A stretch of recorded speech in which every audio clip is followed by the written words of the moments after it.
Well, thousands of Sudanese have been affected by the ongoing conflict in the country. Many are internally displaced, while thousands more have crossed the border into neighboring countries. CGTN's Peninah Karibe visited Chad, where many of them fled to. Peninah Karibe is back in Nairobi and joins me now in studio. Thank you so much for joining us, Peninah, and welcome back home. Thank you. It's good to be back. And there was just so much that was happening, and while you were there, first of all, you just filed some incredible stories. Thank you so much. They were amazing. But what are the things that really stood out for you, and just how difficult that terrain was to be able to report from? Just tell us some of the things that stood out for you. I think the first thing, Hannah, I have to say is just how harsh the environment there is. I mean, Chad is really like a desert country. I mean, it's bare and it gets really, really hot.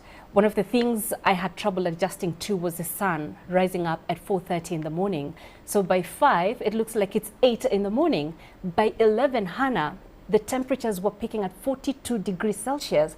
And this was a bit of a problem for us in the field because the equipment would overheat, the cameras would overheat, the batteries would work overtime trying to cool off the camera, and so it would run out very quickly. And so in the middle of the shoot, the camera would go off, and then we'd have to whip up the phones, film with the phones would overheat, they'd go off, back again to the camera. And that was the difficulty we had, and that was because of how hot the place is. The second thing was we encountered these huge dust storms, Hannah. I mean, in the middle of the day, the winds come, really strong winds, howling. And because there's not many trees, so there's not many things to break the wind, there's this dust that's whipped up by the wind. And so you can't even breathe, you can't even see. As sometimes it would get so strong that you'd feel like it's pushing you back. And I would imagine how the refugees, especially those who've not been relocated by the UNHCR, they would be in this makeshift tents. I mean, they're not really tents, Hannah. These just pieces of cloth that they've put together, and that's where they would call a home. And so imagine these winds, and they have small babies with them. In those camps, we have 90% women and children. The men, that was actually another thing that I will talk about a little bit later, but 90% of the people in those places were women and children.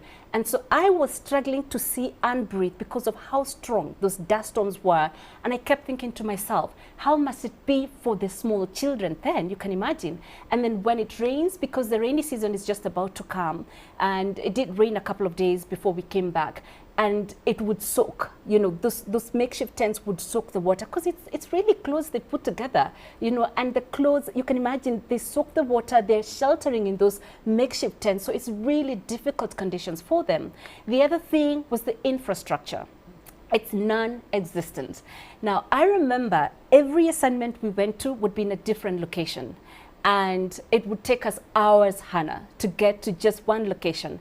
A minimum of it would be like 2 hours. That would be like the best one-way trip we've had.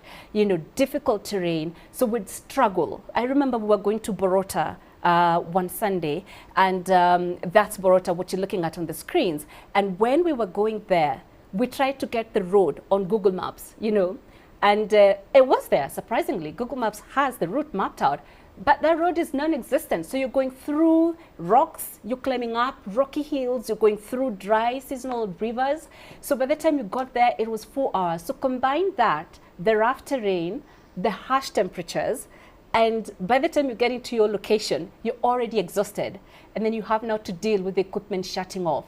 But then, I mean, we were the lucky ones, Hannah. Think about the refugees. In such places, water is difficult to come by. And imagine how many distances they have to traverse to get the water. Most times they would get dry, I mean, they'd get water pans. The water is so muddy and it's so dirty. And you would look at them and you wonder, this is what they actually have. It's all they've got to drink. So they have it much, much worse, Hannah. Yes. Some of the stories that you were telling, I was trying to not cry in air because it was really hard, especially when you were talking about the child that ran away because when he saw your camera person, and the mom saying to you it was because he's so accustomed to seeing guns, and that was just so heartbreaking. But also one of the pictures that you showed me of these kids that were under something, I don't even know what that structure was, and you just had so many kids that were under there. So when you're talking about just a dire situation, for those of us who haven't been there, when you're describing it, it is so hard to imagine. What are some of the stories, Peninah, that you were not able to share with us while you were there that you think we have to hear? I mean, you know, I kept telling my cameraman I wish we had longer time. We were there 2 weeks. It felt like a lifetime. But then there's so much to be told about Chad. So much, Hannah. And everywhere you look, there's something to talk about. The first thing I noticed when we got to N'Djamena, the capital city, was a severe fuel shortage. And for me, this was very ironical because Chad actually is an oil producer. It exports oil, you know. So the problem apparently was that the refinery was broken down and they hadn't yet managed to fix it. And so fuel was coming from Cameroon. They were hawking it on the streets in water bottles, and there were all these women. And I remember our driver had to stop in the middle of the road to purchase a few bottles of fuel. To me, it was really odd. I mean, when you come from a place where you're not accustomed to seeing that, I just couldn't wrap my head around how a country can have crude oil, but at the same time have such a severe shortage of oil, of fuel. The petrol stations were completely empty. It was a very strange sight for me. The second thing I noticed was they have a severe electricity shortage. So we flew from the capital city in N'Djamena and we went to the second largest city. It's called Abéché. And it's really a massive city. But then the thing is, there's power rationing there. So government switches off electricity at 4 p.m. and everybody has to sort themselves out. And we were staying in this really nice hotel, huge hotel. But they were operating on a generator, which would be switched off at 10 p.m. every night. And I kept thinking to myself, can you imagine how many businesses cannot operate? A, because there's a fuel shortage, which by the way we learned had been there since January, which was worse in rural areas of Chad. And two, because there was a power crisis, you know? And imagine this massive hotel, which after 10 o'clock, it's lights out. It felt like boarding school for me all over again. And for us, it was quite difficult. We would edit at night with flashlights, you know? And coming from wherever we're coming from, getting back to the hotel, we'd most times, get back at around 7 p.m., 8 p.m. maybe. And 8 p.m., they would let us know you have only 2 hours before we switch off the generator. And we would beg them to put it on. And they'd be like, we cannot, because it runs on fuel and there's a fuel crisis in the country. And so you have to make a decision. Okay, what do you start with? Do you take a shower because you don't want to take a shower in the darkness? Do you want to eat before they switch off the lights? Charging your equipment. So we would actually edit in the dark. And there'd be no internet. And so we'd have to struggle to file the story the next day in the morning. But then those were some of the stories I thought, wow, can you imagine if somebody actually came here and invested in renewable energy? I mean, it's all the rave right now. Everybody's talking about green energy. And right there in Chad, 41 degrees of solar. Can you imagine? I mean, they would have plenty of that. But I think the other thing that to me was so amazing was they have, in the midst of all those challenges, thriving businesses. We came across these huge trucks carrying raw hides and skins. And, and this was in really remote areas, some place called, I think it was Adere. It was just right to the border with Sudan. And I remember asking the drivers, where are you taking these hides and skins? And guess what they said? Nigeria. So, I mean, I was blown away. They would still find ways of doing business in the difficult terrain that they have. With a fuel shortage, they would find a way of still doing their businesses. So I think there's incredible stories to be told from Chad. So now we're being told that we're running out of time. I could talk to you the whole day about this. And so, with all these challenges that you've talked about, again, it just reminds us how difficult it was for you to file the stories that you did. And like I said, you filed these incredible stories despite these challenges. But very quickly, Peninah, when you talk about the situation, the emotional and mental strain for these people that have fled their country and now here they are, and from what you're saying, it sounds like they literally have nothing. Just speak to us about that toll and what might be done for them. Right now, I think one of the things that you were saying, and you filed this as well, was that aid agencies are just looking to get these people to safety because of the rains that are coming. But is there anything that's being done to help them, especially with the kids, to help them deal with all the emotional and mental strain they're going through at the moment? Well, I think right now the immediate needs are what they're being catered for. And immediate needs, I mean food, shelter, and water, and medical care. But they are aware, at least the aid agencies are aware that there's an urgent need for psychosocial support. Remember, I mentioned majority of those in the camps are women and children. Where are the men? That's the question everybody kept asking. Where are the men? The men have been killed in Sudan, and a lot of the women, most women, Hannah, were expecting, and they kept talking about their husbands who were not there, who were butchered. It's like they kept saying, it's like there was a specific attack on the men, you know? And so most of them would keep monitoring what's happening back home in the hope of, oh, maybe my husband made it alive and maybe he'll cross the border. And like you mentioned, as well, the children. I spoke to one lady from the UNHCR, and she said they were calling it a crisis for the kids because the children were the most affected. So they were talking about psychosocial support, and I did speak to one clinical psychologist here in Nairobi just to understand what the needs are, and are they the same across the board for men, for women, for children and adults or not. Take a look at that report. Chad has witnessed one of the highest influx of refugees since the conflict in Sudan broke out in April this year.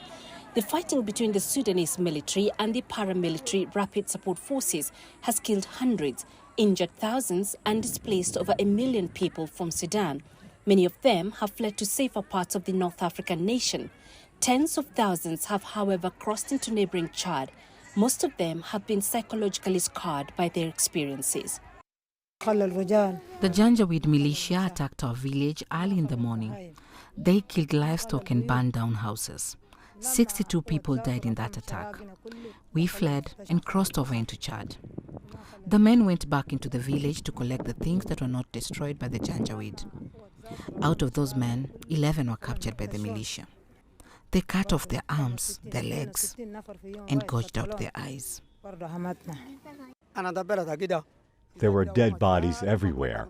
My family and I kept walking for 3 days. Those are just some of the stories that these men, women and children have carried with them into Chad. The experiences have drastically changed their lives, not just geographically, but mentally and emotionally too. A lot of them become numb because you can't just believe what has happened. So you lose sense of feelings that are supposed to be expressed in a normal way.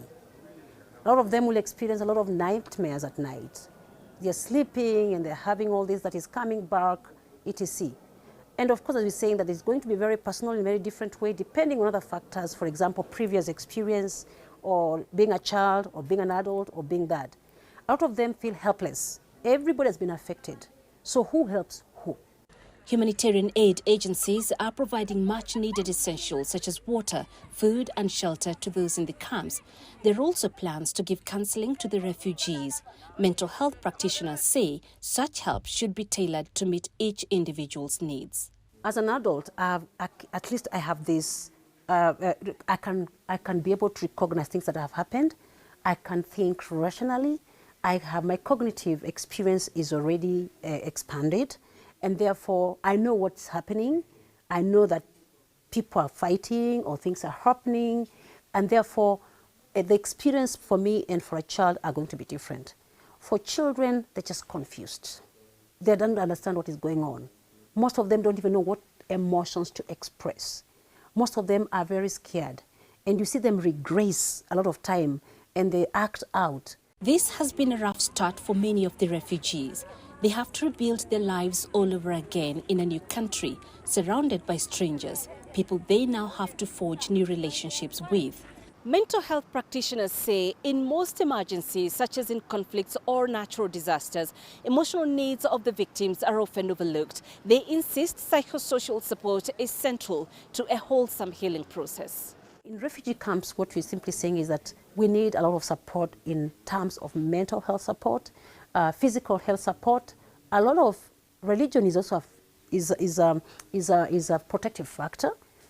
For many of those who fled the conflict in Sudan, the journey of rebuilding their lives will be long and difficult, but one that can be made much easier through improved access to professional mental health care. Peninah, Karibe, CGTN, Nairobi, Kenya.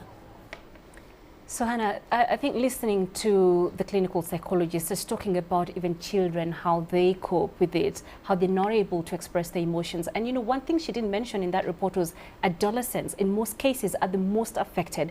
And you find they continue dealing with that. And you find a whole generation that people just can't understand why they act the way they do just because of the scars that they bore. But I hope for the refugees and for so many other people around the world dealing with conflict that they can truly get that psychosocial support that they need to heal. Peninah, thank you so much for coming today, and thank you so much for filing all those amazing stories under all those challenging circumstances you face, you and your team. Thank A job very well done. Thank you, Peninah. Thank you, Hannah.